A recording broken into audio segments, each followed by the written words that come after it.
नमस्कार, स्वागत है आपका द फोर्थ स्टेट यूट्यूब मंच पर। मेरा नाम है रविंद्र सिंह शोरान और हमारे साथ जुड़ गए हैं देश के जाने-माने वरिष्ठ सम्मानित पत्रकार गिरीश जोशी जी।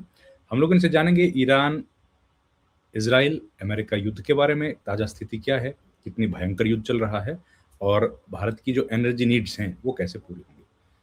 तो गिरीश दादा नमस्कार, बहुत-बहुत स्वागत है आपका।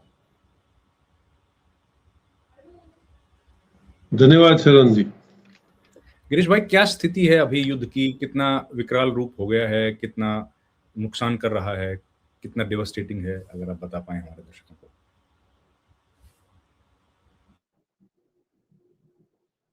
शरण जी देखिए, युद्ध तो अब यह है कि जब दोनों ही पावरफुल सामने आ जाएंगे, मिसकैलकुलेशंस कुछ अमेरिका से हो गए थे, उनका या तो इंटेलिजेंस फेलियर था या वो ये नहीं देख पा रहे थे कि ईरान ने अपने आप को कितना सक्षम बना लिया है। अब इसमें जब कोई बात नहीं मानता, ये आप देखिए, ये एक जो ड्रोन है इनका अमेरिका का, इसको ये लोग MQ-4C ट्रिटॉन, ये एक आपका सर्वेलेंस ड्रोन है। अब ये सर्वेलेंस ड्रोन कल शाम से, ये जो पर्शियन गल्फ में सबसे बड़ा ऑयल स्टोरेज है खर्ग आइलैंड, ये वो ड्रोन है। वो कल से खर्ग आइलैंड के ऊपर टेलीविजन से निकल के ये पूरा सर्वे कर रहा था और ये मैपिंग करता है। और मैपिंग की जरूरत इसलिए पड़ी क्योंकि इनके आसपास में जितने भी इन्होंने अबू धाबी में, बहरीन में, कतर में, ओमान में जो इन्होंने बहुत पावरफुल रडार्स बना के रखे थे, वो तो ईरान ने उड़ा दिए। तो अब ये मैपिंग के बगैर तो इनके बॉम्बर जा नहीं पाएंगे। तो ये पूरा सर्वेलेंस किया। उसमें थोड़ी देर के बाद मैं किसी शिपिंग कंपनी वाले से पूछ रहा था, तो उसने ऐसे अनजाने में बता दिया कि पता नहीं कुछ है ऐसा, कि उन्होंने बोला कि खर्ग आइलैंड से सारी शिप्स जो है वो सामने की तरफ चली जाए। तो ये आप देखिए, मैंने आपको एक मैप भेजा है, उसमें सारी की सारी शिप्स जो है वो एक साइड लाइन पे हो गई थी। इसका मतलब ये था कि इंटेलिजेंस इनके पास था कि कुछ ना कुछ गड़बड़ होने वाली है। तो ये देखिए, सारी की सारी शिप्स जो कल तक जहां मर्जी पड़े खड़ी थी, वो सब की सब एक जगह किनारे पे आ गई थी। अब उसके बाद ये डाउट गया कि 100% इसमें कुछ ना कुछ होने वाला है। तो ये उसके बाद सुबह जब देखा तो इनके जो ये एयर टैंकर्स हैं, ये KC-135R, जिसको ये हवा में रिफ्यूलिंग कर सकते हैं बॉम्बर्स को, क्योंकि वो बॉम्बरों की रेंज बहुत कम होती है। और ये आपका टेलीविजन से अगर निकल के आना है तो आपको कम से कम 1500 माइल ट्रैवल करना पड़ता है। तो इनकी कैपेसिटी 700-800 माइल से ज्यादा नहीं होती उड़ने की। तो उनको रिटर्न में रिफ्यूल करना पड़ता है। क्योंकि वो स्टेल्थ बॉम्बर थे तो वो शायद हमको रडार में नहीं दिख रहे थे, लेकिन जैसे ही ये लाइन से इनके ये टैंकर्स घूमने लगे तो डाउट गया कि कुछ ना कुछ कहीं पर ये इन्होंने बम्बार्डिंग करी है। फिर काफी सोर्सेज से कंफर्म करने लगे तो मालूम पड़ा कि उन्होंने खर्ग आइलैंड पे अटैक कर दिया है। लेकिन हुआ ये है कि कुछ ना कुछ इनपुट इनको बहुत पहले मिल गया था। उसमें बाद में पता चला कि एक चाइना ने 300 सैटेलाइट्स लॉन्च करी थी, जिसका नाम था जिलिंग-1। अब ये जिलिंग-1 जो है, इसको इन्होंने स्पेशली डिजाइन करी है। ये ब्राजील से इंडोनेशिया के बीच में पूरे पट्टे पे रियल टाइम सर्वेलेंस करती है और बहुत ही हाई रेजोल्यूशन कैमरा और वीडियोस वो रिले कर सकती है। तो ये पॉसिबल है कि चाइना ने जिलिंग से ईरान को ये अपडेट दे दिया होगा कि इनके हवाई जहाज निकले या आ रहे हैं, जो भी होगा वो उनको इन्फॉर्मेशन मिली है। तो इन्होंने भी बहुत होशियारी से काम किया था कि जो जितने भी ऑयल टैंकर्स जो इनके यूरोपियन के थे या इनके जो खड़े थे पनामा वेसल्स थे, उन सबको लेके इन्होंने खर्ग के आसपास खड़े कर दिए।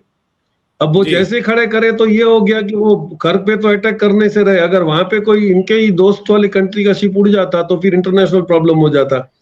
तो बाद में ये मालूम पड़ा कि इन लोगों ने सिर्फ बोला कि हम लोग ने सिर्फ आपके नेवल बेस पे अटैक किया है, आपके स्टोरेज पे नहीं, क्योंकि खर्ग में ईरान का 90% तेल पड़ा होता है।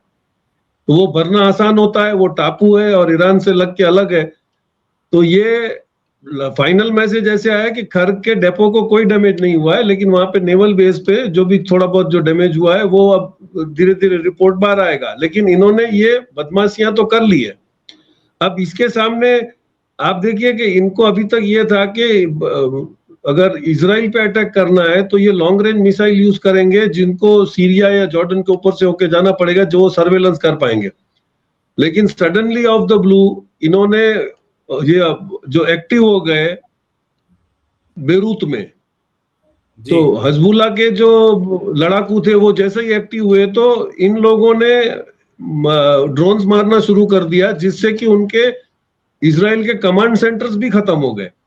अब वो जब उसमें ड्रोन का मलबे से उन्होंने चेक किया तो एक बहुत ही लेटेस्ट हदीद 110 एक ड्रोन अपडेट किया गया था जो यूज किया गया इसमें, और वो स्टेल्थ ड्रोन है, वो भी आपके रडार में पकड़ा नहीं जाता है, और इसकी रेंज जो थी वो 510 किलोमीटर। इसका मतलब ये कि वो तेहरान से नहीं गई, वो बेरूत से गई है। तो अब जब बेरूत से ये एक नया फ्रंट खुल गया है तो कहां तक ये लड़ेगा? फिर जैसे मैसेज आया कि भाई साइप्रस में यूके ने अपने यूके और फ्रांस इटली ने अपने रॉयल एयरफोर्स के वो प्लेन भेजे हैं, तो एक अटैक सडनली साइप्रस पे भी हो जाता है। अब साइप्रस में ऐसा है कि उसका नॉर्दर्न पोर्शन जो है वो टर्की के पास है, नीचे जो है वो इंडिपेंडेंट है, बीच में ये यूएन का एक बफर जोन वहां पे जिसमें ब्रिटिश की एयरफोर्स और आर्मी नेवी चेक करती है। अब वहां पे जैसे भी अटैक होता है तो उसका रिटेलिएशन आया कि ईरान ने आपके 3 जगह पे यहाँ पे उड़ाना शुरू कर दिया गल्फ में। टर्की के, यूके के और फ्रांस के जितने भी यहाँ पे नेवल बेस थे उन पे भी इन्होंने फायर कर दिया गल्फ कंट्रीज में। तो ईरान हर बात का मुंह तोड़ जवाब भी दे रहा है और वो वेल प्रिपेयर्ड है, वो इनकी अब समझ में आ रहा है। तो पोजीशन ये खड़ी हो गई कि आप जितना मारते हो उसके 24 घंटे में ईरान बहुत ही धड़ल्ले से रिटेलिएट करता है, और अब उनके पास इसका तोड़ नहीं है।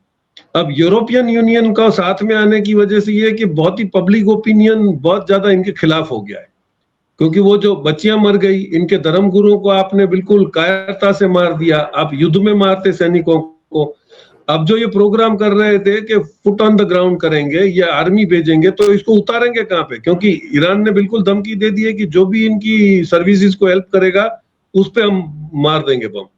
तो एक तो बहुत ही वॉर में इनबैलेंस है, आपने 10,000 का ड्रोन भेजना है, उन्होंने 2 करोड़ की मिसाइल मारनी है।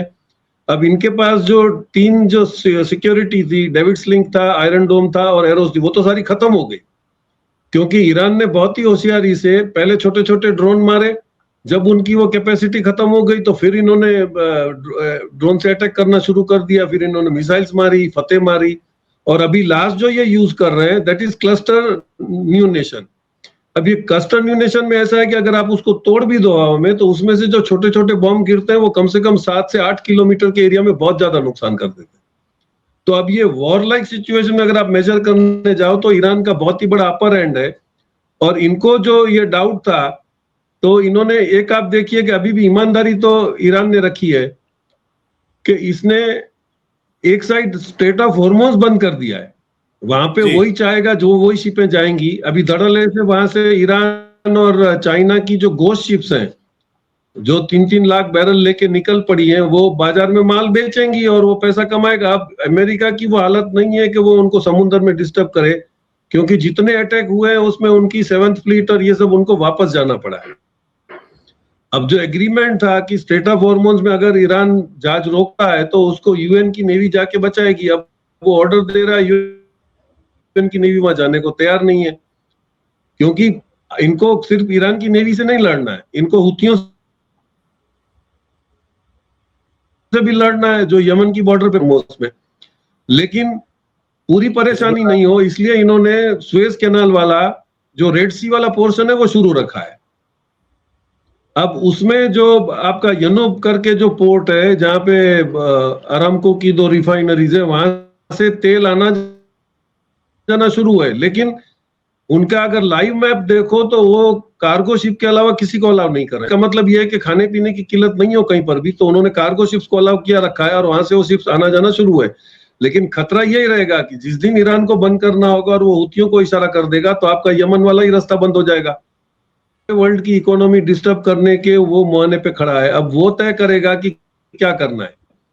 लेकिन अमेरिका ने सबको अलग छोड़ के जैसे इजराइल की अकेले की बात मान के जो उसने करा है, तो अब कोई भी देश उसके लिए निगोशिएट करने को तैयार नहीं है। आप अभी देखिए कि सऊदी अरेबिया के भी जो स्पोक्स पर्सन थे उनका इशारा यही आया कि भाई ये अमेरिका चाहता है कि हम लोग उसके अटैक का जवाब दें, हम लोग झगड़े और फिर वो आके पूरे ही गल्फ में रेजिम चेंज करने का फिर वो अपना गंदा इरादा दिखा देगा। तो दे आर सिटिंग साइलेंट, और वो बोल रहे हैं कि वो, उन्होंने परसों भी ईरान ने बोला था कि भाई जितनी भी अमेरिकन बैंक्स और अमेरिकन ऑर्गेनाइजेशंस हैं और इनके जो डेटा सेंटर्स हैं उनसे आप लोग 200-300 मीटर दूर हो जाओ, क्योंकि we are going to hit that. और वो उन्होंने करा, उन्होंने अमेजोन का डेटा सेंटर उड़ा दिया है, वो सिटी बैंक का बिल्डिंग उड़ा दिया है, वो अपना जिस गोल्डमैन सैक्स है, तो इनके जो फाइनेंशियल हब्स हैं वो भी उड़ाना शुरू कर रहा है। और जहां तक ये इनके ड्रोन्स घूम रहे हैं सर्वेलेंस का, इसका मतलब ये कि सऊदी अरेबिया, टर्की, सीरिया कोई भी इनको एयर स्पेस नहीं दे रहा है, दैट इज श्योर। तो अब जब उनके कान नाक तो पहले ही ईरान ने खत्म कर दिए हैं, अब इनको जो भी करना है वो टेल अवीव से करना पड़ेगा। और साइप्रस पे हिट करके ईरान ने बता दिया कि हम आपसे बहुत ज्यादा दूर नहीं है, अगर इजराइल के ऊपर से होके साइप्रस तक अटैक हो सकता है तो हम कहीं पर भी आपको अटैक कर सकते हैं। और वहां पे अमेरिका में अभी कोई भी इनका डिफेंस एडवाइजर ये बात करने को तैयार नहीं कि वहां पे सैनिकों को भेजना है या नहीं भेजना है, क्योंकि भेजेंगे तो इराक को अगर लैंड वॉर में आपको हराना है तो ये आपकी बहुत बड़ी गलतफहमी हो जाएगी, क्योंकि वो तो 8 साल वैसे इराक से लड़ चुका है, 1 इंच भी जगह उसने नहीं दी है। तो दिस इज द सिनेरियो। लेकिन कहां तक कितना पोजीशन होगा, कौन कितना इन्फ्लुएंस यूज करेगा, लेकिन बदनसीब ये है कि हमने तो वो अपॉर्चुनिटी भी खो दी जाके नेतन्याहू से दोस्ती करके। और आज भी जो हमारा बिहेवियर है वो बहुत ही फ्रेंडली नहीं दिख रहा है। तो ये जो गलत बातें कर रहे हैं कि हमारी शिपें वहां से इंडिया ईरान निकालने देगा, ईरान कोई निकालने देगा। आज भी वहां पे 6-7 शिपें अंदर खड़ी हैं।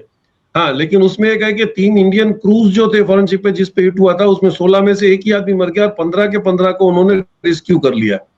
तो ईरान अभी भी ह्यूमैनिटेरियन अप्रोच नहीं छोड़ रहा है। और अगर दुनिया उसको मिलकर अभी इस युद्ध को नहीं रोक पाएगी तो मरने के चांस दोनों ईरान के और अमेरिका के ही परेशान के होंगे, दूसरे देशों का तो बाद में सेटलमेंट हो जाएगा। जी। तो अभी